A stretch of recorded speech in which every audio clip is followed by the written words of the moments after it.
Hello， 小伙伴们，大家好呀！我是伊森，欢迎来到这一期的 Vans 爱好者 TV。今天给大家开箱的是我手里的这双 Vans 与 Rude 推出的全新联名。当然，在视频开始前呢，先把牌面打在公屏上面。那么废话不多说，我们赶紧进入今天的主题。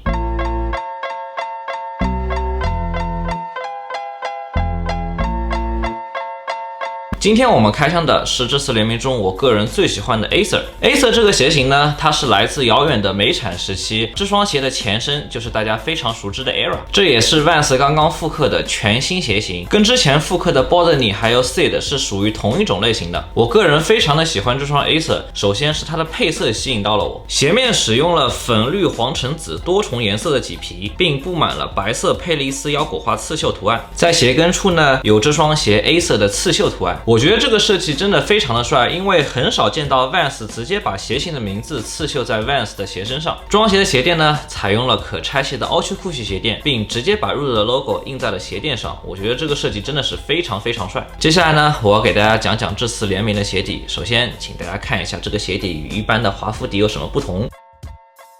在这个时候呢，我相信肯定就有机智的小伙伴会问了啊，贺哥，华夫底去了哪里？Vans 不应该都是华夫底吗？在这里给大家科普一下，这双 Acer 使用的是非常复古的鱼骨底，这个鞋底在50年代被 Van Doren 橡胶工厂使用在为水手设计的防滑鞋上。而我们熟悉的华夫底呢，其实是 Vans 在后期为滑板鞋而开发的，因为我之前说了嘛，这个鞋底是出现在50年代，而 Vans 的诞生是在60年代。但是 Van Doren 橡胶工厂的出生会比 Vans 的品牌更早一点，而且那个时候呢 ，Vans 其实还给军队啊做过那种军靴，然后还做过各种千奇百怪的鞋，包括麦当劳叔叔脚上那个巨大的鞋也是 Vans 做过的。当然，美产时期的 Acer 呢，它的鞋底用的也是这个鱼骨防滑底，所以说这次联名它真的是非常的用心，而且已经真的是做到了100%还原的这么个程度，所以说我是非常喜欢这双鞋子的，这也是我为什么想买这双鞋子的理由之一。你们觉得这个防滑底怎么样？喜欢的扣1，不喜欢的扣2。当然，我相信现在有很多小伙伴会问我为什么没有白色啊？这里我给大家解释一下啊，为什么我不选择这次联名中的那双 Diamo？ 虽然那双鞋子染色以后真的是非常的好看，但是对于我这种不会 DIY 的人来说，真的是人间惨剧，因为我怕那个鞋拿回来我自己 DIY 的话，直接把鞋子给毁了啊，所以说我就放弃了。而且它没有鱼骨防滑底，所以说我就直接选择了这双又骚又好看，穿着又舒服，又是新鞋型的 Acer。而且我个人觉得这双鞋子对于搭配来说也是非常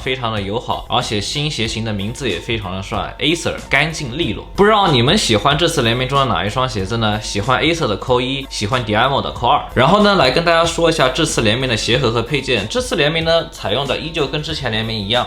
黄色的抽屉鞋盒，就是尺寸稍微改的小了一点，而且还是一个抽屉鞋盒，所以说这个在设计上面还是挺不错的。这次联名的配件呢是送了3副鞋带，第一副鞋带呢就是我手里这双已经穿好掉的白色鞋带，一副黄色鞋带，还有一副印满 Rude logo 的白色鞋带。现在在弹幕里面告诉我，你们觉得哪副鞋带配这双 Acer 最好看？接下来就到了我们节目最为传统的评分环节。那么先从我自己开始吧，我自己呢会给这双鞋子9分的高分。首先吸引我的是它的配色啊，我之前也跟大家说过，而且它鞋身的细节真的是非常的棒，这不是印花，也不是什么激光雕刻，这个是直接用刺绣绣上去的。这个做工方面已经是赢得了我的心的，真的，这双鞋子真的是太棒了。而且这双鞋子使用了可拆卸的凹曲刃系鞋垫，脚感上也得到了升级，所以说我觉得这真的是非常的不错。那么最后加分点呢，当然就是它这个鱼骨防滑鞋底了啊，这个呢也是算对以前设计的一种致敬跟怀旧，这个我是非常喜欢的。而另外一双 Diamo 呢，我个人会给它8分的配色，为什么会比这双彩色的 Acer 低1分呢？主要就是因为它这个照顾不到我这个手残党啊，因为要自己 DIY， 所以说在这方面就给它扣1分。但是那双鞋子的可玩性真的是非常